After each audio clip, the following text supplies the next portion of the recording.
నమస్కారం అండి. ఈరోజు మనం డయాబెటిక్ లెవెల్స్ గురించి డిస్కస్ చేద్దామండి. షుగర్ లెవెల్స్లో నార్మల్ ఫాస్టింగ్లో మనకు అంటే ఎలాంటి తినక ముందు రిపోర్ట్ తీస్తాం కదండి, అందులో ఫాస్టింగ్లో 100 వరకు నార్మల్ అండి.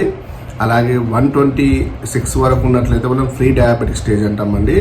126 కంటే ఎబో ఉన్నట్లయితే మనం డయాబెటీస్గా నిర్ధారిస్తాము.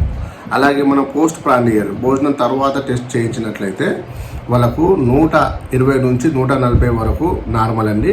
140 నుంచి 190 వరకు ప్రీ డయాబెటిక్ స్టేజ్ అంటాము. 190 నుంచి ఎబో 200 ఎబో ఉన్నట్లయితే మనకు షుగర్ ఉందని నిర్ధారిస్తామండి. అలాగే వాటితో పాటు మనం గ్లైకోజిలేటెడ్ హీమోగ్లోబిన్ టెస్ట్ అంటామండి. యావరేజ్ టెస్ట్, 3 నెలల యావరేజ్ టెస్ట్, అది మనకు 5.7% వరకు ఉంటే నార్మల్ అండి. 5.7% నుంచి 6.4% వరకు అది ప్రీ డయాబెటిక్ స్టేజ్లో అంటాము. అలాగే 6.4 ఎబో % ఉందనుకోండి, వాళ్ళ డయాబెటీస్గా మనం నిర్ధారిస్తాము.